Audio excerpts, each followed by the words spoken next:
Hi! Welcome to this part of my review featuring the Alien RPG core rulebook. If you haven't seen the other parts of my review featuring this role-playing game of the popular horror sci-fi franchise, please check out the playlist in the description below. This time we are going to talk about the hard life amongst the stars. Living in space ain't pretty. Human life is cheap, and so are paychecks.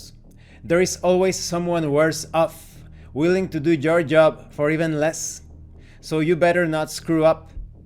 Aside from the luxury accommodations of the corporate elite and the cutting-edge weapons of the colonial marines, almost everything is grimy, used and in need of repair. In remote sectors, imported technologies are overpriced and hard to come by, so most equipment is jury-rigged, modified, and made from recycled and refurbished materials. Instead of the expensive, three-dimensional holographic displays of yesteryear, most spacecraft are equipped with conventional monitors and basic sensor packages. In essence, humankind as a technological society is on the decline. Humanity never would have left the cradle of our solar system without the foresight of visionary entrepreneur and businessman Peter Weyland. Under his stewardship, the Weyland Corporation introduced three things that ensured humanity's dominance over the stars: the capacity to travel at faster than light speeds, the introduction of the hypersleep chamber, and the ability to terraform whole worlds. The ability to travel faster than light is the linchpin of humanity's expansion outside our own solar system. First developed by Weyland Corporation in the 2030s, these engines are sometimes referred to as displacement drives. When they were first deployed 150 years ago, faster-than-light engines could impel a starship such as a Hellades-class space exploration vehicle at 10 to 15 times the speed of light. Even though modern ships can travel from 50 to upwards of 700 times FTL, that still means it can take weeks or even years to travel the whole of charted space.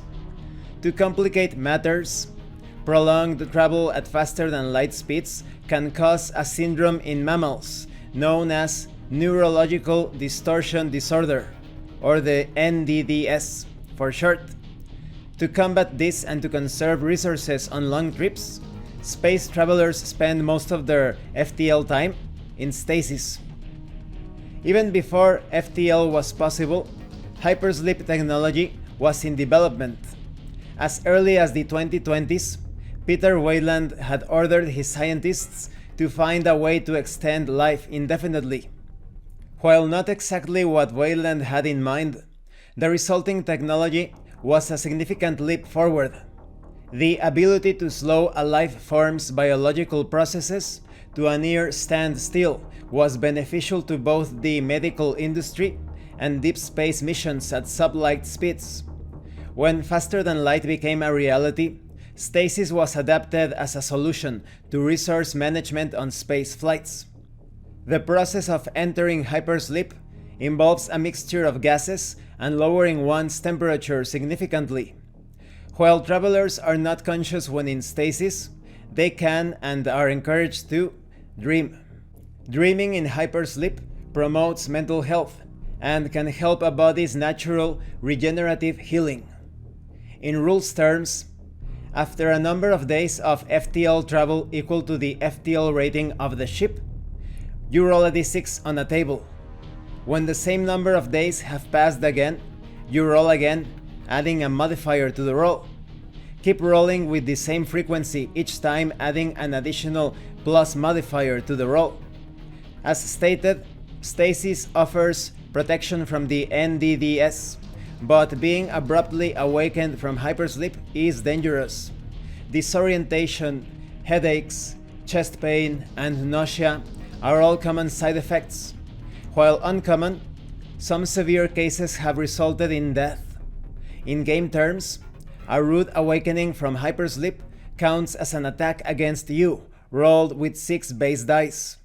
Should you be broken by this damage, you must make a death roll every turn. In addition, hypersleep for any length of time will make you dehydrated. The hydration drug taken before stasis will counteract this effect.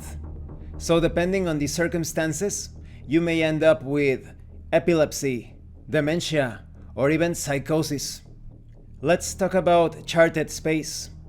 The star map on the inside covers of this core rulebook shows all of charted space. The three largest sections divided by government are the American arm of the United Americas, the Anglo-Japanese arm of the Three World Empire, and the collectivist bloc of the Union of Progressive Peoples. These national domains cut through the core, outer veil, outer rim, and far reach of known space. The core systems are those closest to Earth. They are the most prosperous colonies and the playground of the elite. The outer veil, which is outside the core systems, is rich in resources for mining and cultivation. The colonies of the outer veil were terraformed and settled by the 3WE over a century ago. The outer rim is beyond the outer veil, of course.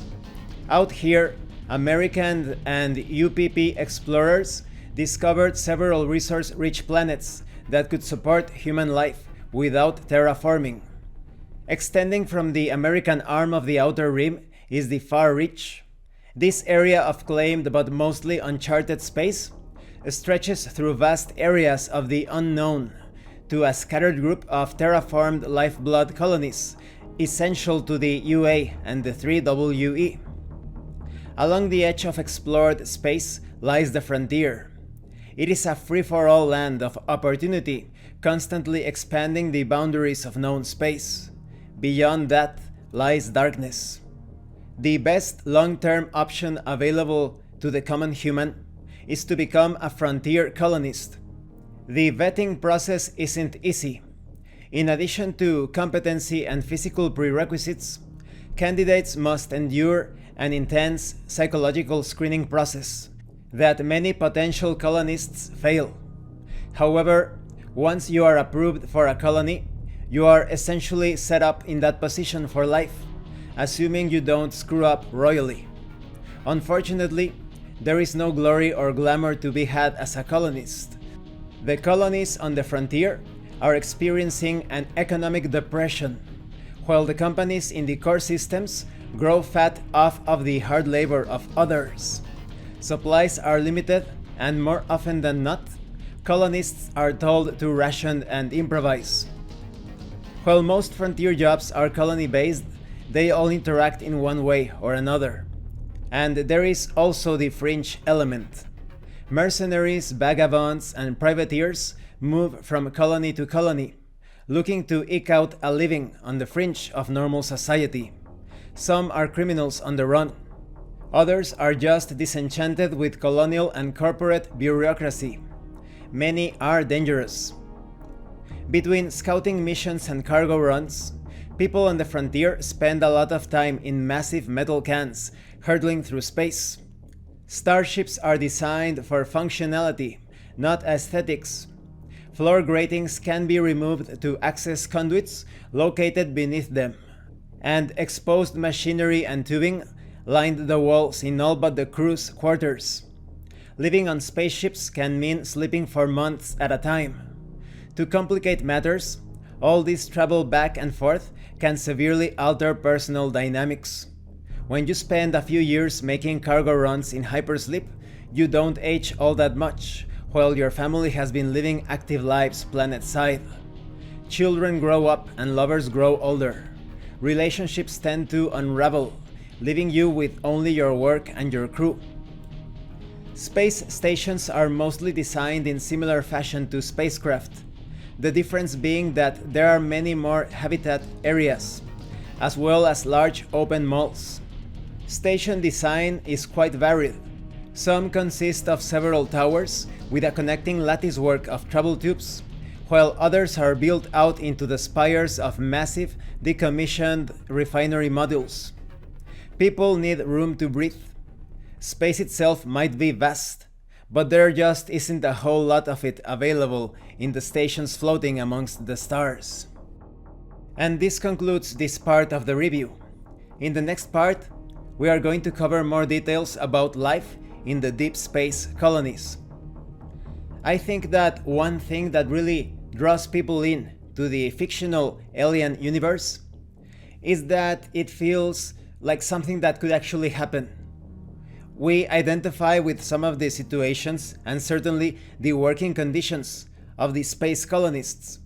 And so the horror is heightened because you can actually imagine something like the xenomorphs taking over a spaceship or an entire space station, or perhaps an entire planet, who knows. Thank you for watching this part of the review. If you have any comments or questions, please let me know. And thank you so much to those of you that have been supporting the channel by sending drive-thru RPG gift certificates. If anyone else wants to further support the channel, the information on how to do that will be in the description below. Once again, thank you, and see you later.